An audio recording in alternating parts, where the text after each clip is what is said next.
Yes. It is cold as fuck in the studio this evening. But man, this is Brady Sr. bringing you OMFL News After Dark. Man, we're going to talk about a little bit of everything. I mean, we got some good news on tap. We're going to talk about the power rankings. We're also going to go ahead and talk about too soon playoff race update. And then we might even get into one of the craziest games this week of week 5. And then we might even deep dive into the mailbag, man. We got some mailbag material because, hey, there's just a little bit too much going on in the chat, boy. So, hey, stay tuned, man. We're going to have a really, really awesome show to get you set for Press Pass Live. But stay tuned, man. You with your boy.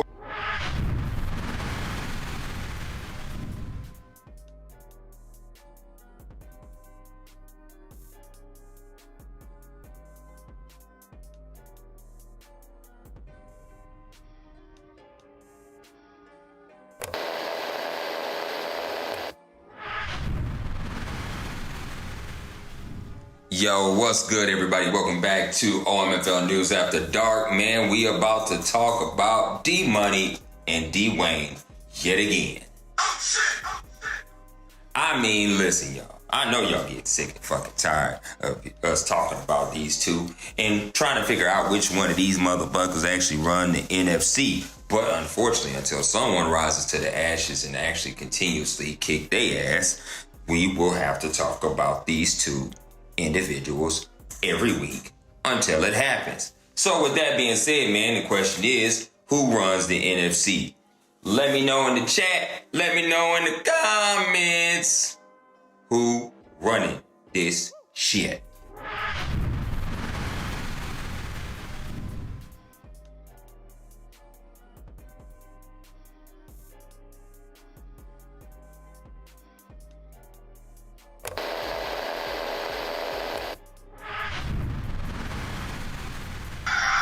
Yo, welcome back to OMFL News After Dark, man. Listen, it's chaos in the damn league.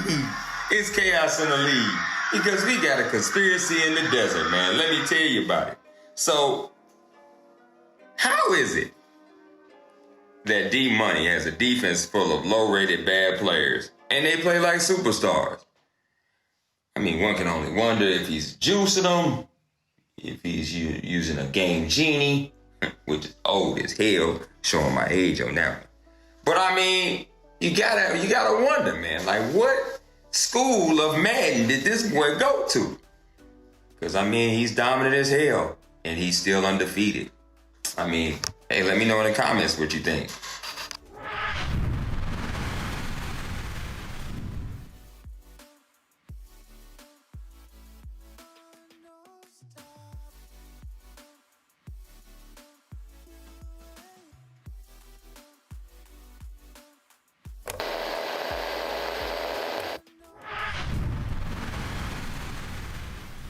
Yo, this is OMFL News After Dark, man. It's your boy Brady. If you made it this far, man, the Press Pass Live is just ahead. Stay tuned, stay locked, ready for my man Grown Folk Nate and what he has in store on the show. Who knows, man, your boy B Sizzle, a.k.a. Brady Sr., might join the show one of these times. Give his little feedback. But until then, man, I just give you the motherfucking news.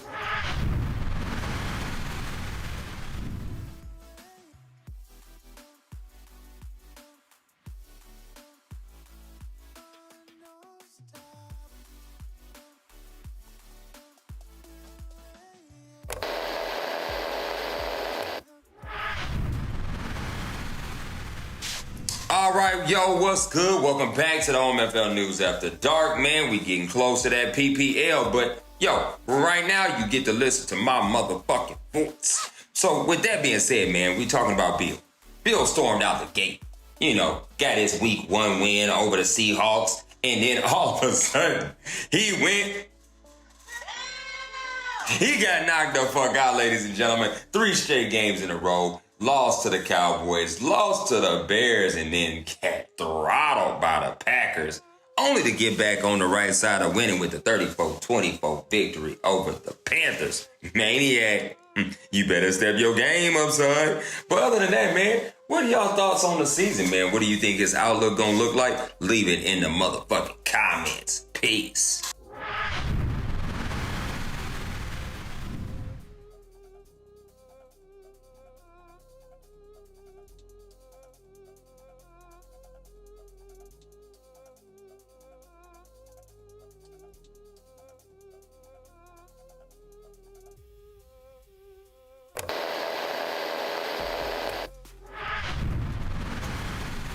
All right, y'all, here we go, boy. Your boy Brady Senior back on it. OMFL News After Dark. Yo, we talking about the close game this week. Game of the week. The Jets versus the Cardinals, and it lived up to the billing. First half, it was 14-13 in favor for the Jets. And then all of a sudden, shut down. D-Money came into effect, forcing 3 turnovers on the day. 12 points to 6 scored in the second half for a final of 25-20. And I mean, man, this honestly could be a Super Bowl preview. I mean, the Jets are sitting at 3-2. Of course, the Cardinals are sitting at 5-0. And I know I done spoke a lot about D-Money on this broadcast, but I mean, hell, it is what it is. It is what it is. Get the fuck over.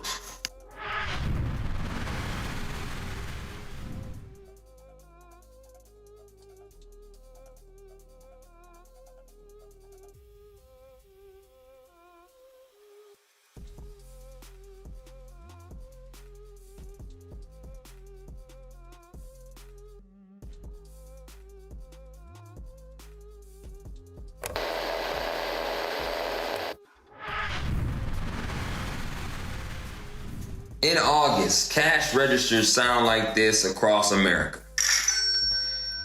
And in that process, man, people get the game of Madden in their hands. Well, welcome to OMFL News After Dark. This is your boy Brady Sr. Just want to talk to you a little bit about a company named EA. I mean, as you know, EA loves your money. They love the sound of cash registers making the cha-ching sound. But at the end of the day, the one thing they didn't plan on happening was your receivers catching a fucking pass. Because at the end of the day, I mean, they'd rather you run the ball like Army or run the ball like some people in our league versus actually being able to physically catch a fucking cone.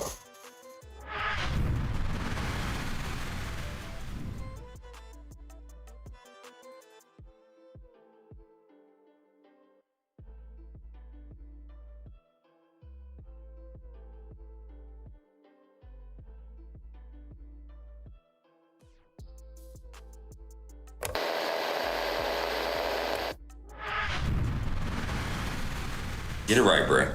Welcome back to the OMFL News After Dark. Boy, I'm stumbling and fumbling on these takes, ladies and gentlemen. But hey, your boy tries to keep it fresh for you. But anyway, we talking about the power rankings this week. So right now, let's talk about it. We got the Cardinals at 1, Titans at 2, Saints at 3, Cowboys at 4, the Jags at 5, Ravens at 6, Giants at 7, the Jets at 8, the Buccaneers at 9, and the Vikings at 10. Now, of course, the Jets, I know for a fact, lost this week. They're sitting at 3-2 apiece, and then the Giants also sitting at 3-2. So there's definitely going to be some reshuffling in the power rankings. But man, just stay tuned because we getting ready to talk about a too soon playoff race update. Peace.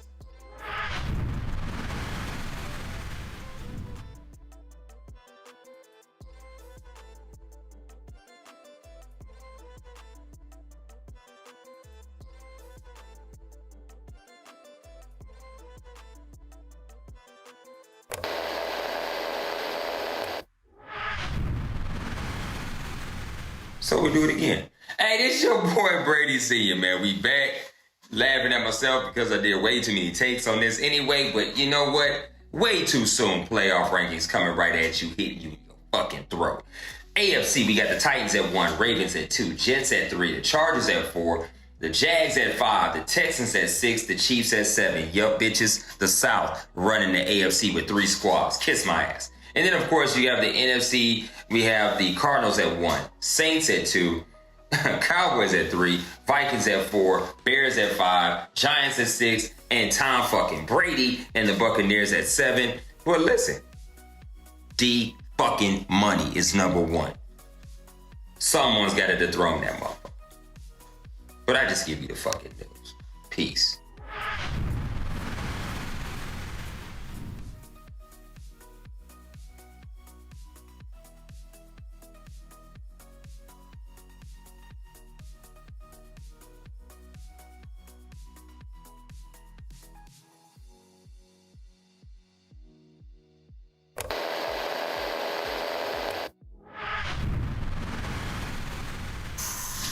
What's good, everybody? It's mailbag season. Mailbag season. We talking about apparently a rumor out there, Worthington is going to be a Patriot. Yeah, that's crap. And then, of course, we still have continuous whining in the chat about the game. Listen, to my person that delivered the mailbag, it's not going to stop. To the people in the league that's still doing the whining, please stop. We know it's not going to, but please try to refrain. Because at the end of the day, listen, EA makes the game. EA made your money. Now that you have the game, let's at least use this community to find a nice common ground to enjoy the game.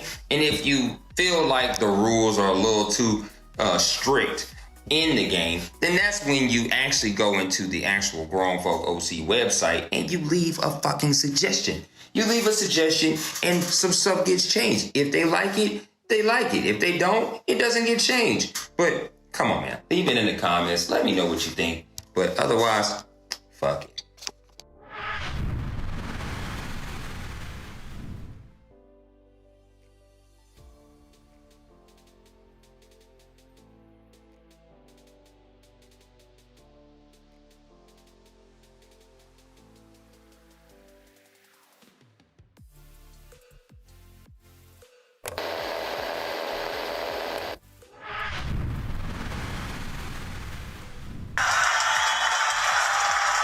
Yeah, man.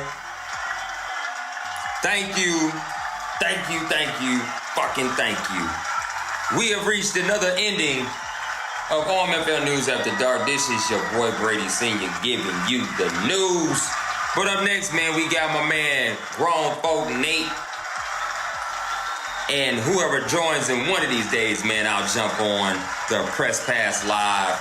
But until then, man, Brady Sr. signing out. Make sure you hit the motherfucking like. Damn sure hit the subscribe. And stay tuned every week for the news. Because it just keeps getting better. Bam, bam. Peace, bitches.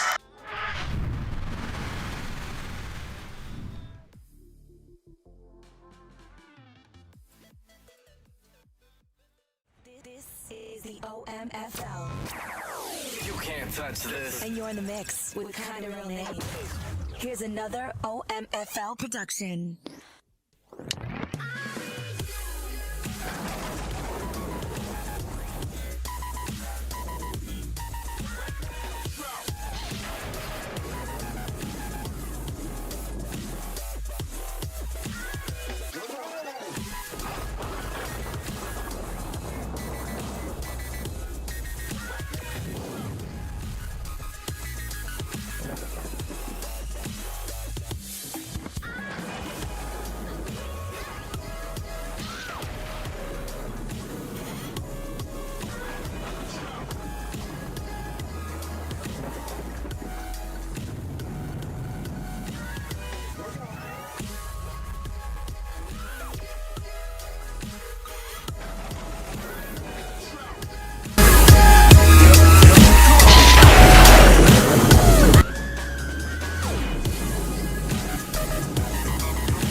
What's up, everybody? Welcome to Press Pass Live. I'm sorry for blowing your ears out there right at the end. Yeah, there was a little setting that got messed up there, but we got it fixed and it should be good to go. Let's just jump right into this. I think I'm flying solo tonight, even though I may have somebody that pops in just a little later. It's good to see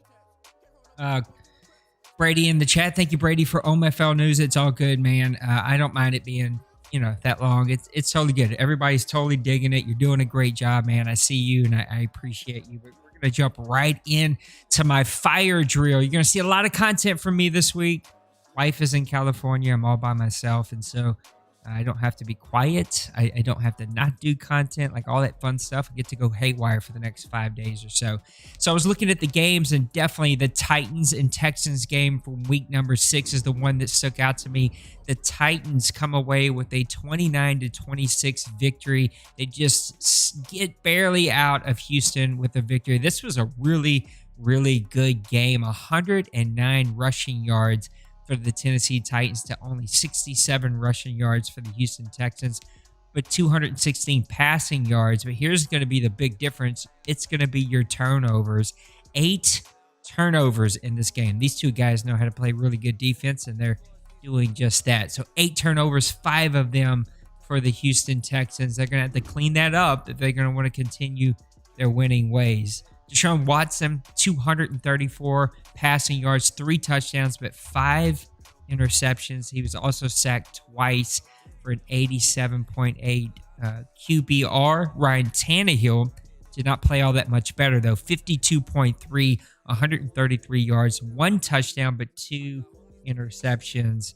And it took the running game, right? It took what they've been good at this entire year, and honestly what Dawson is really good at. Derrick Henry, 16 for 74, a 4.6 clip, 1 touchdown. Kirby Stewart, the import running back for the Houston Texans, only 12 for 24. Dawson is playing tremendously good defense over there in Tennessee. Will Fuller came away with 3 receptions for 87 yards. Brandon Cooks, 5 for 75. The 2 touchdowns, which was really good for him. And then looking at the defense, you're going to see a couple sacks here from the Tennessee Titans. DeAndre Walker had 2 of them, and then the interceptions galore. Kevin Byard had 2. Adoree Jackson had 2. Rashawn Evans had 1. Bradley Robley had 1, and then Conley had 1. So Tennessee Titans keep their winning ways. That was a really good game between 2 teams that maybe before the season started we didn't expect to see a whole lot from. But clearly, both of those teams are playing really good football, and they know exactly what's up. A big trade went down as we transition to our next thing. This might be a pretty quick show with me being by myself, but a pretty big trade went down just as we moved into week number 7. Now, week number 7 and 8, we open up the ability to trade first rounders, and it's key right here, and that is the fact they made a big trade. And so we knew, see if I can go over to his team. We knew that one of the teams that was just loaded at quarterback was the Green Bay Packers. Now, I think that they made all the wrong decisions. They traded away their rookie quarterback Love at a normal dev, so you got low market value on him. I think you keep him for a season. You get an incentive. You put the incentive on him. If you could earn that, you bump him up and then you trade him away, or you hang on to him and build him up. Then he had his import quarterback that he was had a pretty fat contract, but he also has Rodgers, who has a pretty fat contract. And so he had to move one of those, and he ended up moving the import rookie away in Worthington. And this was a head scratcher to me. This guy's 25 years old. He's a rookie. He's got all the intangibles. No, he doesn't have as big of an arm as Rodgers, but this guy has everything that you could possibly want. I just don't understand that why you move him and don't hold on to him and get rid of Rodgers, or do what you got to do with Aaron Rodgers. This was also a head scratcher for me for the New England Patriots outside of the age. So you got Cam Newton on this team. He's 31 years old, so the age is a bit of a factor there, with Worthington being only 25 years old. He is a better overall quarterback, but you're going to lose the running opportunity here. Worthington's only 79 speed, whereas Cam Newton's 84 speed. Cam Newton was also leading this league in touchdown to interception ratio. So you've got a guy that's top 5 in the league in overall quarterback rating. He's playing really good football for a Patriots team, and now you're going to bench him and trade away a bunch of assets for Worthington. And I get that maybe the quarterbacks in this draft aren't worth it, and so maybe that was the worry. But make that move in the offseason instead of trying to make that move now. I just don't get the point in it because you've got a lot of really good quarterback potential sitting now at Cam Newton. Now, I guess it's good to have a great backup like that, and he is on a pretty cheap contract, at least overall with savings and penalty. But it's still a little bit of a head scratcher. But let's break this down. Worthington drafted four drafts ago. This guy was spectacular. 6'5", 226 out of Arizona State. He's got all the intangibles. I think for a long time I have called him the perfect import, the best Madden-generated quarterback that we've seen in the OMFL in a long time, and possibly could go down in OMFL history now that he's in the hands of Bloop and what Bloop can do with a really good quarterback, because we've seen it for the one season that he had his quarterback playing up to a level before we took away X factors, and he was playing really good. 88 awareness, 91 throwing power, so he's gotten a little bit of a boost there with the quarterback play. 90 short accuracy, 94 medium accuracy, 92 deep accuracy. And this guy's got everything that you could possibly want. 80 throw in the run, 88 throw under pressure. He has the bazooka ability. He's a 75 block shed, so that's not too bad, especially when he is in the pocket. He can get out a couple of those sacks.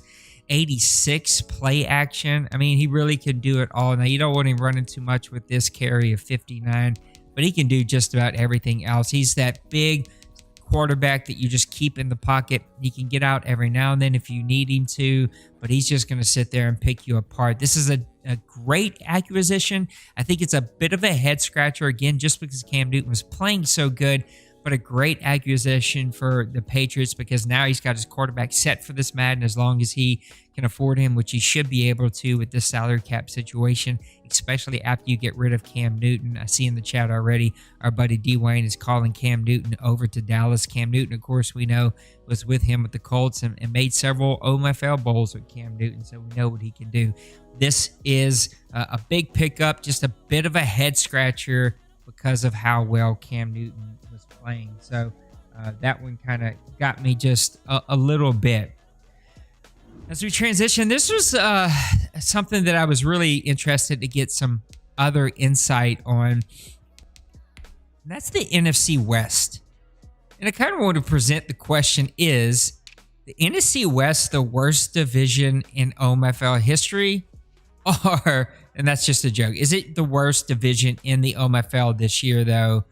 Or, because I'm looking at you, NFC Central. NFC Central had some terrible divisions for extreme long periods of time, as we've seen some sub 500 teams make the playoffs out of that division. Looking at you, Smash. But is the NFC West that bad? Or is this a byproduct of D-Money moving over there? Because we've seen a little bit of this in the NFC South whenever D-Money was the Atlanta Falcons over there. We've seen what he would do to some teams and how he had the ability to kind of kill momentum and kill some of the really good teams that we now see pushing for playoff runs, like the Tampa Bay Buccaneers. I mean, Carolina Panthers were a different owner, but you know, the Carolina Panthers and even my New Orleans Saints, who before D-Money had moved over there, had made every playoff for like 6 seasons in a row, and then all of a sudden D-Money completely ripped my heart out. So the question really is the Cardinals, is this a byproduct of D-Money with his Cardinals, or is the NFC West really that bad? The San Francisco 49ers are sitting at 2-4 with the best roster on Madden compared overall. Seattle Seahawks 1-4. We know what kind of roster that they have, and the Rams at 1-5, and we know what kind of roster they have. These are really a lot of the loaded rosters that we have in the OMFL, and yet the Cardinals, who have a lower rated roster, now a really great offense, but a low rated defense, they're at the top of this one with 5-1 with D-Money at the sticks, and you can see the stats here just tremendously all over the place. 49ers giving up 150 points, scoring 133, which is really good, but giving up 150. the Seattle Seahawks playing not too bad of defense, only 118 points, but only scoring 78 points. That is not winning football with that roster. He's got speed at receiver. Running back is a little bit of a question mark. Maybe offensive line a little bit of a question mark. But you got a top 3 quarterback in this league. You got to put up more than 78 points. And now this roster, again, is a big change for Pepper. And maybe it's going to take him a bit to get used to it. But there's a big question mark with this offense. It's one of the bottom 5 offenses in the league. And then the Rams giving up 162 points. They're right there with the offense, 122. So they're in this division. They're not too far off. But 162 points is the worst in this division. Going to be one of the worst in the league. And it just puts up these question marks of why. I mean, you've got a tremendously talented defensive line, some speed at linebacker, some playmakers in the backfield. Now, some of that backfield has gotten young over the years, but still, it seems like this would be a team that has a lot of playmakers there for them. We look at some points far here. You're going to see that some of that division is not too bad. I mean, they're in the upper portion of this league, but it's the defense that's really going to be the big struggle for them. As you see, they're going to be in the upper half of the league of points that they're giving up with the Rams here. And then I think the 49ers are not too far behind him. So the real question is what is this a byproduct of? And I would say that some of it is going to be what D-Money brings to a division. This was arguably one of the best divisions in Madden 20. I'm all mixed up on my days here, my years in Madden. Madden 20, this is one of the best divisions that we had seen in a long time. Even in like Madden 17, this was a really fun division. But with Mo going over the Giants, Pepper taking over the Seahawks, is he used to this type of team and the way this team needs to play to win? I don't know. It's pretty dramatically different than the New York Giants. The 49ers, Double Zero's working crazy hours right now, so does he have the time to plug in? Does he have the want to plug in? He's one of the more outspoken owners here about how much he dislikes what we're seeing with Madden 21. And then the Rams, and I think this is Little Koch. I forget exactly because a lot of movement happened with those guys, but the Rams are one of those teams that have the talent, but haven't been able to quite get things lined up. And that's going to be a really big thing is like, you've got this kind of talent. You've got a young quarterback. Now, I know he doesn't tend to like golf all that much, but he's a winning quarterback in this league. You've got really good running backs. You've got really good receivers. I mean, you got to be able to put up more than one win in the first 6 games because it's going to need more than that. So I'd love to hear your thoughts, man. I'd love to hear what you guys think about this division. Of course, D-Money is going to dominate. He's a dominating player. 7 OMFL Bowl titles underneath his belt. This guy can win a lot of victories and a lot of championships.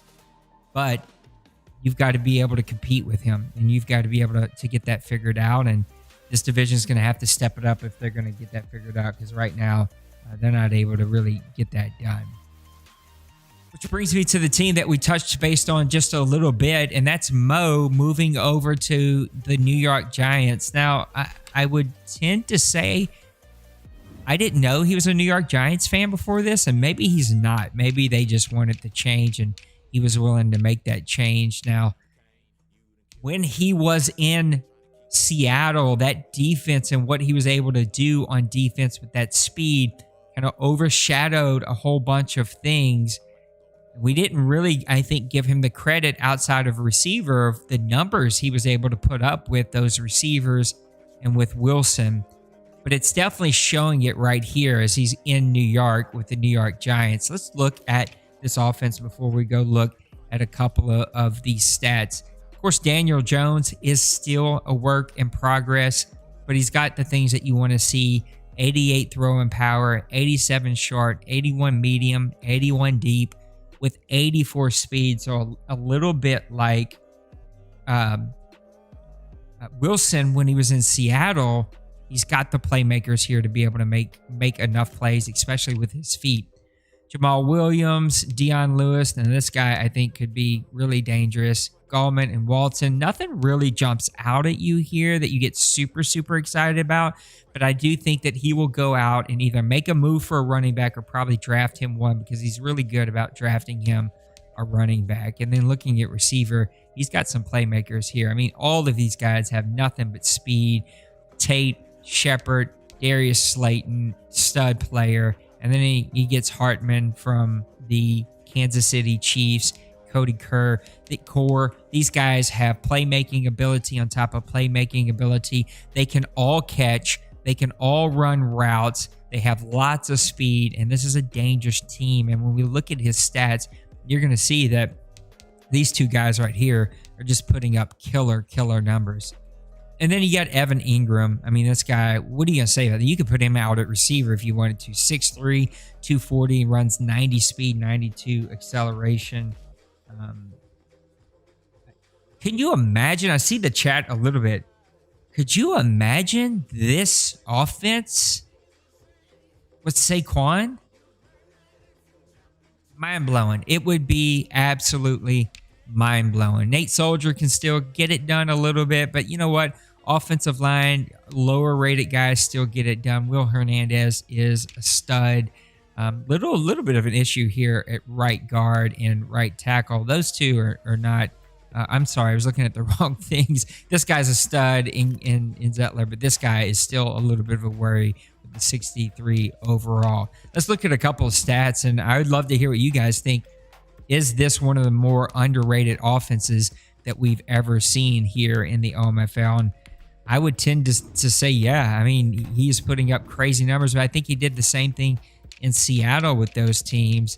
We just never really talked about it that much outside of his receiver play.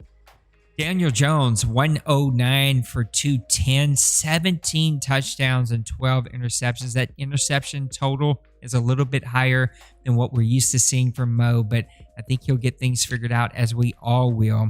Mark Waltman, 83 for 421. A 5.1 average is not bad. 7 touchdowns. That's super impressive. He's actually doing a lot with this kid.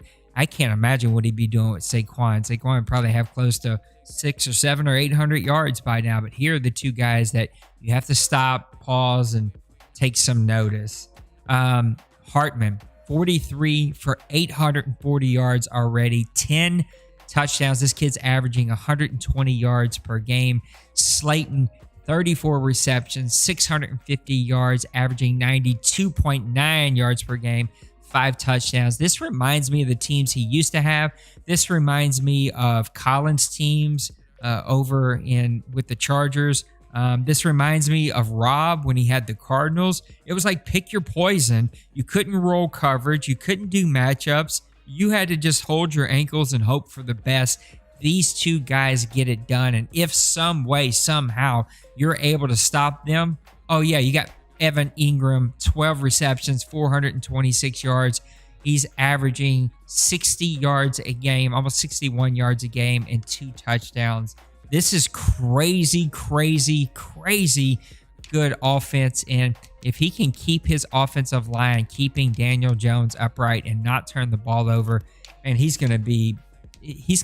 may break records this year with these receivers. I'm looking at what I would think would be 2,000-yard receivers. He'll probably have a 1,000-yard rusher. He may have, this would be a bit of a stretch, but he may have 3,000-yard receivers. Could you imagine that? That would just be crazy numbers. But clearly, this offense for the New York Giants is pretty legit, and he's putting up some pretty crazy points over here in New York. All right, that brings us to our mailbag. Let's get over here and check a look at our mailbag real quick. And I think that this needs to be set up, Nate. Sorry about this, fellas. We're going to get it now, though. Now we got it up. Let's go ahead and mute this so we just get the Spotify up. And so we've got a couple questions, one from Bill and one from Maniac, and I can't wait to dig into the Maniac one. Let me go ahead and do a quick refresh, make sure nothing came in after I had checked and started the show here. Oh yeah, we do. We got one from our buddy D Wayne and a couple from Denbrew. Dwayne went nuts with the questions. I guess he's trying to get those incentive points. Number 1 for Bill is top to bottom, which division is the most competitive in each conference? Meaning which division is most talent and user-wise and can be won by any of the 4 teams? That's a really good question. If you're looking at one from each conference, let's just quickly go look at them, because off the top of my head, I don't know that I have an answer for that one. Let's look at a couple standings here. I think in the NFC, you're going to get a couple of pretty neat ones. Of course, we talked about the NFC West. I don't think that that's it. The NFC East is super interesting, especially now that Trey has left this division. If this is the one I would lean to, though, because you got Dwayne with the Dallas Cowboys. I know top 3 player in this league, but you got Mo with the Giants, who are going to be itching right up there. We just talked about his offense.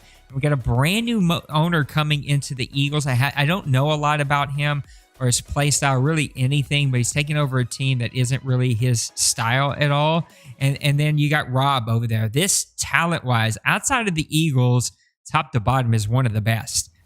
Could be won by any of these players, and I think we'll get my nod. Now, quickly look at the North, and then we'll come back. This one isn't too far behind it. I mean, you got Denver there now with the Vikings. You got Smash with the Bears. He just knows how to get victories. Of course, a brand new owner now as Trey moves over to the Lions, which really elevates that conference. The problem with this one is, though, that the Packers can win, and if Lord knows they've beat me a zillion times, he's just very inconsistent.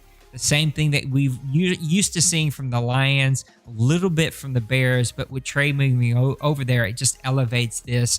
And then the South is not too bad either. I'm pretty hard on myself, but I mean, you got Big Hurt there with the Tampa Bay Buccaneers. We know what Bill can do as he gets this team to fit his style with the Atlanta Falcons.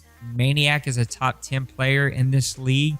And so this division also. So I think those are 3 really good divisions. But if I had to pick one, I would go with the NFC East, with the wild card being what will the new owner be. But Rob can beat anybody in this league. We know what Mo can do in this league, and Dwayne, sorry, his track record definitely goes before him. And so we definitely know what they have. And so that I would go with the NFC East on that one. If we look at the AFC real quick, you got Nipple with the Ravens, Jason now with the Steelers, Massimo with the Browns. Is this Koch? Yeah, this is Koch with the Bengals. I'm pretty sure it is. This is a pretty not too bad. The problem is Koch and Massimo can be a little up and down and inconsistent, and honestly, so can Jason. And I think he's shown it a little bit. He's also not a super big fan of this Madden, which is going to make it tough. I think the AFC South can be a shocking division, but I don't know if Brady can keep this up with this roster. Maybe he can, and maybe he's going to shock the world. Sav has definitely shocked some people, and we see what Dawson is doing. That's a pretty fun division. Patriots with Bloop, Tim with the Jets, our buddy Ross with the Dolphins. Just a bad roster, but man, he's going to get that team built up. And then Outlaw, when Outlaw's able to be plugged in, he can pick up some wins with that team. But I think I would go with this division just because of what I've seen on the field. Colin is a great player, top 10 player in this league, maybe top 7 player in this league. He's definitely finding his stride. He got it on me pretty good. He put it to me. Bosa is a terror on run plays. We see what Jay Bowles is doing with this Raiders team. I know he's dropped a couple of games here, but this is a very talented team. And then Penguins is finding his momentum with the Chiefs team. That team is loaded on offense, and I think he's really going to get things turned around there. And then our buddy, I don't know why his name is all of a sudden slipping my brain right now, because it's like 50 different names. I've got his PSN stuck in my head right now. But he was in an OMFL Bowl just 2 seasons ago. So this would be the one that I think will be a really fun conference as we continue to go here throughout this Madden. I should have went back. I didn't. I'm sitting here talking like you guys can see my screen, and I forgot you can just see the other screen. The next ones. We'll go back on the next ones. Maniac says, God, Maniac, I want to murder you. I'm not going to lie, bro. I want to murder you just a little bit. You're so passive aggressive. How do you feel about all the drop passes in the league? When a league like the TFL says they don't have a real problem with it, number one, I don't know why we're elevating and comparing the TFL with the OMFL. They're both really great leagues, but I mean, with all due respect to my buddies at the TFL, like I don't care what they think, and they shouldn't care what I think. Like that goes both ways. Like who cares what each league thinks? So I don't know why we had to add that in there. It's just being passive aggressive, and I don't really like that. Can it be playing on all Madden sliders makes it play unreal? Dwayne and I laughed about this. At least he laughed at me, I should say, because I actually feel like the NFL is playing a lot like Madden is playing right now, and I actually think it plays just fine. I think if you're playing this like Madden 19 and Madden 20, where you can make a throw and get whacked and your guy holds on to the ball, well, guess what? It's not going to happen, and you're going to have a bunch of drops. Yes, you have to find open players, or you have to lead them open or throw them open. And if you don't do that, you may have some drop situations. Glaze, thank you for the name. I had his other name caught in my head. Oh, it doesn't show drops. Oh, darn it. Well, we can't even look at it because it doesn't show drops. But I don't think it's a problem at all. Do we see some crazy drops? Yeah, Madden broke it. I think that they fixed it. Do we still see some drops? Will we adjust? I'm totally open to that part. But I played this game, and the drops that I seen felt very realistic.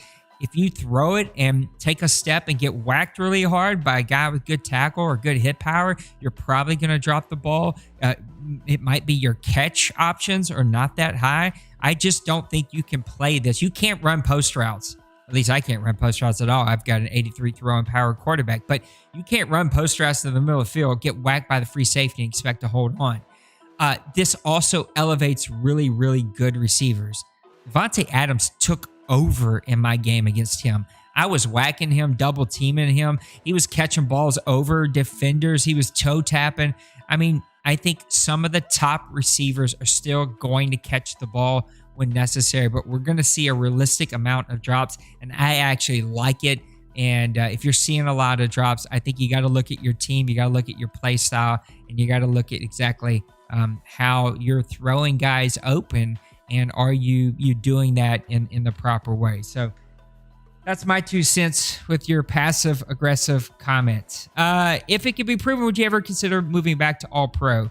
I never say no about anything. I'd consider anything. I think when we go to all pro, we're going to see all of these offensive numbers elevate and explode, and the D-monies of this league will be untouchable. I think I really, really like the fact that a lot of these games are close. Anyone can beat anyone, it feels like, on any Madden, and these games are a lot closer and a lot better games than what we're giving them credit for. And so would I consider going back to all pro? Look, if the board came and said it, or more than half the league said it, yeah. If just a couple passive aggressive folks say it, then no, I probably, not that I won't consider it, but we probably won't move. And I think we're going to play all Madden for a bit until we see that this is a really, really big problem. And poll odds that the chances of Tony Bono returns in Madden 21. Yes, there's a few of you here that can just, you know exactly what, but I just don't like just don't be passive aggressive with it, okay? Like I don't think I'm being outlandish. I'm toning it up a little bit for the show to be entertaining, and because who wants to see me be boring and not show any emotion or energy here? But don't be freaking passive aggressive. I don't care what the TFL says. I don't like your quote unquote unreal. I don't think that I'm being weird by that either. I'm pretty sure most of you wouldn't like that question framed at you either. And I think there's zero chances that Tony Bono ever returns. I just don't think that you'll stay committed to it. I'd love to see it. I think it was amazing content. It was a ton of fun. I think when Maniac is focused and wants to and is actually enjoying himself and winning has a big deal with like me. I'll admit, like when I'm not winning, I don't put out a ton of content. So it's not just Maniac, but Maniac's one of those guys that if he's not winning, he's not going to put out a ton of content. Dim Brew, what are some things? Sorry, the way that question was phrased, it made my brain melt a little bit. I guess I'm getting tired already. What are some things you wait for it actually like about Madden 21? I love Tony Bono. I see the chat real quick. I love Maniac. I have no problem with Maniac. I think Tony Bono was the best stuff that we'd had in this league in a long time. I just can't get Maniac to stay committed to it. Yeah, so it is what it is. What are some things that I like? I like the quarterback wind up better. I like the run game way better. Fullbacks still do some weird stuff, but offensive line actually block and seem way smarter. I like the change of direction being added, and that you can't get speedy, low-rated defenders to be Lawrence Taylor or cover the entire field with one player. I love the new animations between wide receivers and DBs. There's a lot about this game that I like. Those are just a couple of them.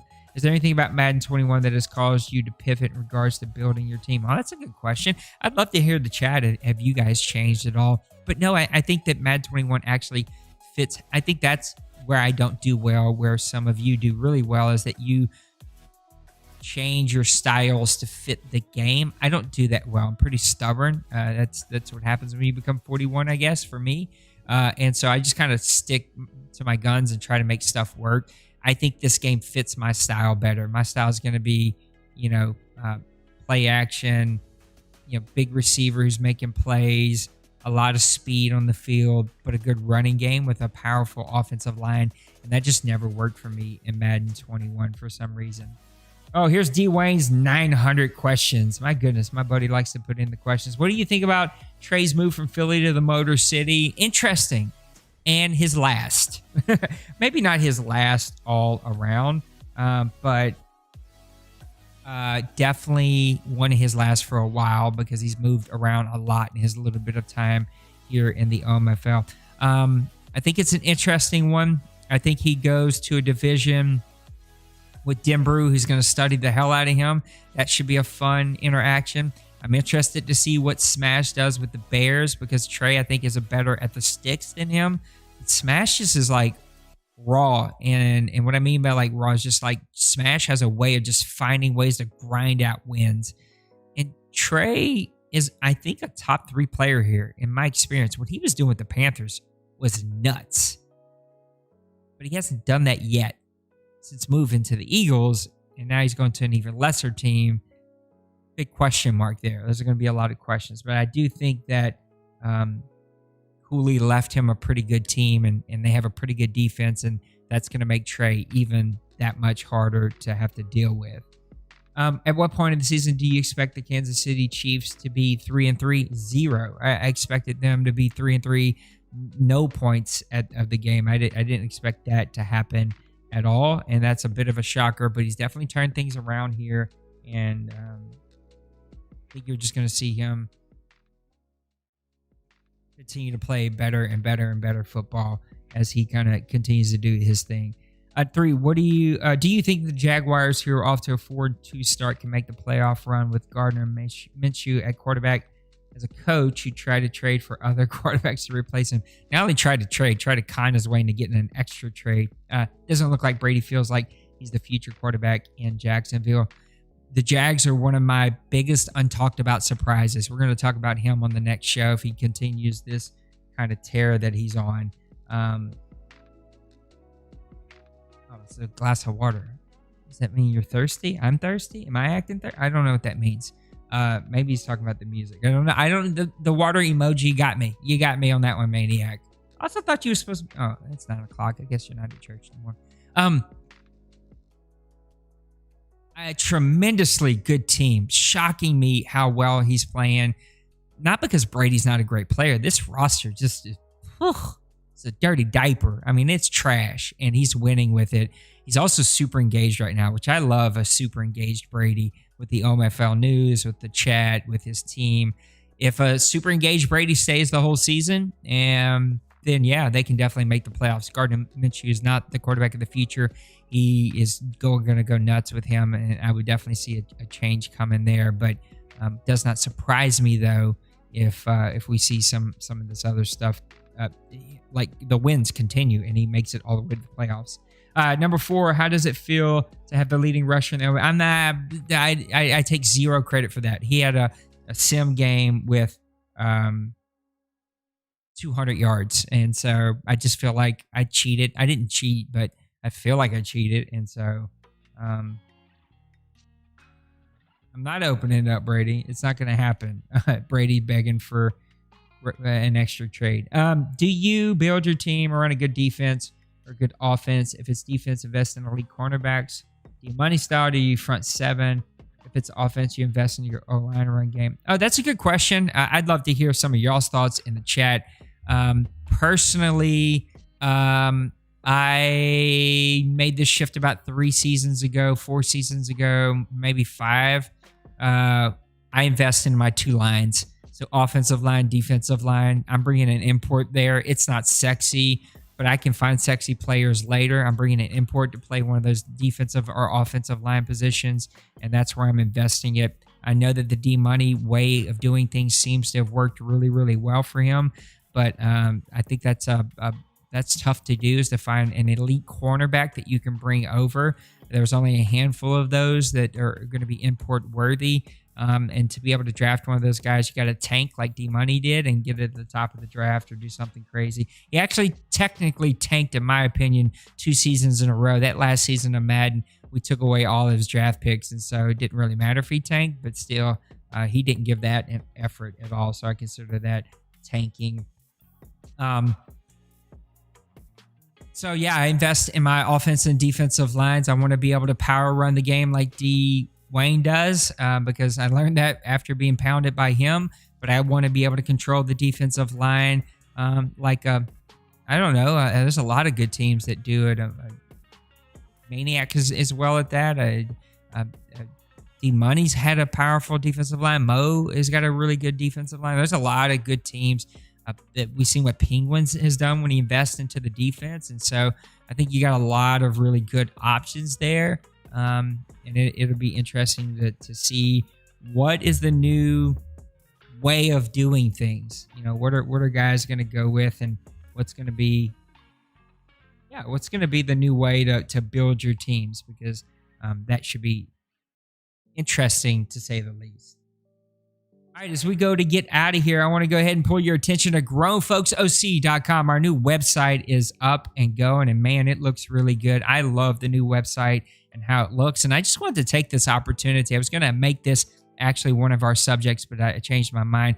You guys are doing a hell of a job of putting out content out there, man. I am so freaking proud. Seems like a bad word to use, because like, you guys are grown-ups. What do you need me to be proud of? But I'm like proud in the sense of like, man, look at what these guys are doing. You guys are putting out great content, and I think it's super awesome. So I love the content. I appreciate the content. I'm reading the content. I'm trying to leave comments on as much content as I get to read, but keep it coming. All the leagues are really AFL, TFL, the Deuce, and OMFL. Those 4 leagues are really carrying the website right now, and there's really, really great content that's out there. And if you're not reading this good content, you need to go check it out. So Grown Folks OC and all of our really great partners that are out there, daddyleagues.com, leaguecrawler.com, Solden Bowl, OCW, and Shopmaster.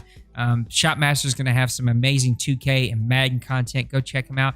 I don't see a lot of his Twitter stuff, so I don't know. Maybe he isn't doing a lot of Twitter stuff lately. The OCW, if you like WWE stuff, they're the top of the top of the top. They're really, really good stuff. Go check them out. If you're on Xbox side, go check out Solden Bowl. They're putting out tons of amazing content, some of the best broadcasts if you're super into watching Madden gameplay.